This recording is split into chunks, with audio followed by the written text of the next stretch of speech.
I have been witnessing how destructive undiagnosed autism can be. If you're new here, hi, my name is Sarah and welcome to my channel where we do our makeup and learn about neurodiversity. Ow! Jump scare. Not knowing you're autistic can be traumatic. I was diagnosed late at 20 years old, and before then I was basically having an identity crisis. I felt like something was wrong with me, like I couldn't do anything right, and I had no idea what it was. I'm thankful that I was able to get my answers and an appropriate diagnosis shortly after my crisis. But many people out there, especially other females and people of color, will not be as lucky as I was. An article in Psychology Today states that up to 72% of autistic adults have severe trauma histories. In this video, we're going to be diving deep into how the trauma of being unknowingly autistic can have detrimental effects on your life and relationship. We're going to be covering borderline personality disorder, PTSD, narcissistic personality disorder, mental health, and addiction. Borderline personality disorder, or BPD, is highly comorbid with autism, especially in females. Now, it's important to address that BPD is a common misdiagnosis as well. Autistic females commonly get misdiagnosed with BPD instead of autism. I was one of those people. Across social media, I've heard people state that undiagnosed autism can lead you to develop BPD. There isn't much research on this at all. On this website, Neurodivergent Insights, they state that BPD and autism co-occur at high rates, and an autistic person is more vulnerable to developing BPD. So a person may have both autism and BPD, and when the underlying autism is missed, BPD symptoms are likely exacerbated. BPD develops in response to stressful and/or traumatic life events. Most autistic people are traumatized. Growing up in a world designed for the neurotypical is traumatic. We're more likely to be bullied, we're more likely to be abused, we're more likely to be sexually abused. 9 out of 10 autistic women have been victims of sexual violence, and all of these things lead to PTSD or CPTSD. CPTSD is complex post-traumatic stress disorder. PTSD is caused by a single traumatic event, and CPTSD is caused by ongoing trauma that lasts for months or years. Research suggests that BPD may occur more often when CPTSD is diagnosed, rather than CPTSD occurring when BPD is diagnosed. There's also evidence that the two are more likely to be connected when the initial trauma stems from physical neglect and emotional abuse. About 3.6% of the world population has PTSD, but about 45% of autistic adults have PTSD, and 61% were likely to have met the criteria for it at some point in their life. A case study was published in March of this year about the co-occurrence of autism spectrum disorder and borderline personality disorder. This study highlights a 21-year-old woman named Brittany. Brittany was diagnosed with Asperger's syndrome at age 6. Asperger's syndrome is no longer a diagnosis. It's now known as autism spectrum disorder. Her autistic traits and symptoms included early restricted interest, desire for routine, and sensory difficulties accompanied by a high level of social interest. She also demonstrated difficulty with sharing, losing in games, and when not able to take the first turn, as well as high levels of emotional distress when she did not get what she wanted. I believe this could fall under the PDA profile in autism. PDA stands for pathological demand avoidance, or persistent drive for autonomy. It's a relatively new diagnosis and mainly only diagnosed in the UK. An autistic person with the PDA profile may resist and avoid the ordinary demands of life. Any perceived loss of control activates an extreme threat response. They don't perceive the social hierarchy. They appear sociable on the surface. They use social strategies as part of their avoidance and have obsessive behavior often focused on other people. Early in her teen years, she started restricting her eating and engaging in self-injurious behavior. She was experiencing traumatic bullying from her peers during this period of her life. She started cutting herself after reading online about people using cutting to regulate their emotion. Her first admission to a psychiatric unit was at age 15. After graduation, her suicide attempts rapidly escalated both in frequency and lethality. She was then diagnosed with BPD. It better explained her high risk of self-injury, suicidal behaviors, impulsivity, severe emotional dysregulation, intense anger, unstable relationships, and persistent unstable self-image. BPD and autism are often similar and have similar diagnosis requirements, like with emotional and social skills. Understanding how to manage both co-occurring conditions needs more research. Brittany's clinical team believes that she appeared high functioning to those around her in her early life. This may have led people to hold high expectations for her when she was unable to meet them, which may have resulted in her feeling extremely invalidated, along with her being misunderstood by her caretakers and bullies to a traumatic degree. This is a big reason why functioning labels are harmful and should not be used anymore. Popular BPD theories often believe that feeling unsafe or invalidated with caretakers during your early formative years can contribute to the development of BPD. So yes, I do think that it would make sense that undiagnosed autistic people are more likely to develop BPD due to trauma and losing your sense of self. It would also make sense for autistic people overall to be more at risk of developing BPD too. There is minimal research on this, so this is just my educated opinion. Let me know if you agree or what you think in the comments. Now let's move on to narcissistic personality disorder, or NPD. The cause of NPD is complex. It's usually from a parent-child relationship with either too much adoration or too much criticism that don't match the child's actual experiences and achievements. The reason I wanted to look into this was the fact that I've noticed a pattern on social media of autistic people sharing their stories of narcissistic abuse from their parents. Dad is autistic and he's also a narcissist. Of being an undiagnosed autistic child of narcissistic parents. Others specifically struggle so much with understanding their autistic kid is because they have undiagnosed narcissistic personality disorder. Growing up with a narcissistic mother.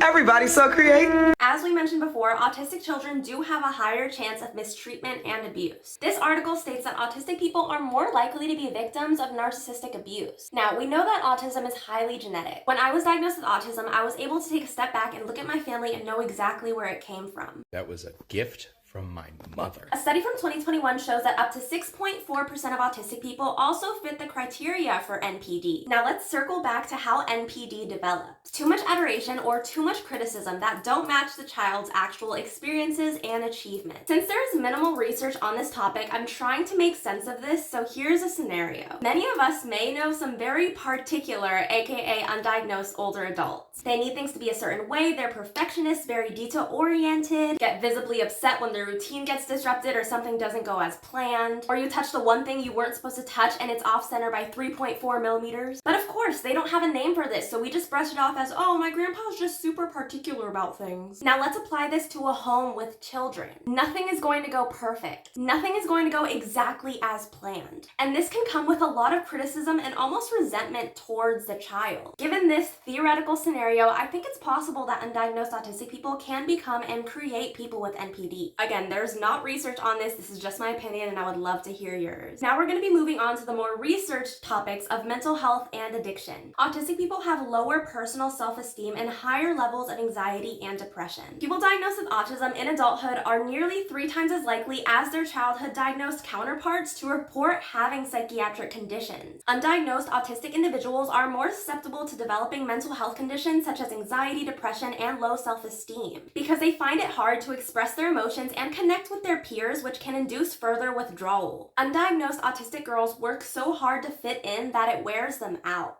We don't know if these higher rates of comorbid mental health conditions is due to autistic people being misdiagnosed with other conditions, or whether those diagnoses like anxiety and depression may be the effects of living without a proper autism diagnosis throughout childhood, adolescence, and beyond. When children or adolescents don't receive a timely diagnosis, they miss opportunities for appropriate services and supports that are tailored to their unique needs. They also miss out on opportunities to build self-understanding and connections within the autism community, placing them at a greater risk for negative mental health outcomes. Addiction, substance use, and abuse is common among autistic people. Autistic people are more at risk of abusing substances. A 2014 study showed that more autistic traits were associated with an increased vulnerability to substance use disorder, including smoking cigarettes and nicotine dependence. Alcohol seemed to be the most common and the highest reported substance of choice according to the given studies, followed by cannabis. Social impairment is one of the main characteristics of autism. This may explain one reason why the individuals with autism were less likely to use illegal drugs and more likely to use alcohol, which is legal, and cannabis, which is legal in some places. Because the use of illegal drugs requires complex social and communication skills for the attainment of the drugs. Loneliness and isolation were identified as common dilemmas the autism community faced that contributed towards substance use, both as a coping mechanism and self-medication to increase social ability. Self-medicating is the key term here. When you're autistic and have no idea why you are struggling so much, you may lean on substances to help you fit in and feel normal and act normal. People who aren't diagnosed may experience difficulties in forming and maintaining relationships. Communicating their feelings, preferences, interests, and needs effectively is often a daunting task, leaving them vulnerable to bullying, social exclusion, and feelings of loneliness. With the comorbid conditions we talked about today, it makes all of these things a lot harder. People with borderline personality disorder tend to have major difficulties with relationships, especially with those closest to them. Their mood swings, angry outbursts, chronic abandonment fears, insecurity, and impulsive and irrational behaviors can leave loved ones feeling helpless, abused, and off balance. In my experience, you just want to help them, but they don't want help. You can even make appointments for them and they won't show up. Is it possibly because in their head they don't need help because they're not the problem, everyone else around them is a problem? Maybe. People with PTSD have fear of vulnerability and struggle to trust others, which can make it difficult to form intimate connection. Additionally, the emotional dysregulation often associated with complex PTSD can strain communication and exacerbate conflict. I have PTSD because I was assaulted by a close friend, and that has affected a lot of my relationships and my trust. People with narcissistic personality disorder often pursue relationships that are self-serving, using others to get what they want, which can result in abuse or aggression. Individuals with NPD have difficulty maintaining relationships as a result. People with NPD typically have a grandiose sense of self-importance. Individuals with mental illnesses may experience hesitancy or fear of disclosure to their partner due to the continued stigma surrounding mental illness. In my case, I pushed people away because I wasn't planning on living for much longer. I would isolate and self-sabotage all of my connections. And addiction can drastically impact relationships. These relationships are bound to suffer tremendously. If autism is diagnosed earlier in life and a support system is put into place, I believe that these comorbid conditions would become less common. When you feel so lost and broken, you not only lose your sense of self, but you may lean on substances to help you feel better. This is my educated opinion. Let me know what you think, and I'll see you guys next time. Bye!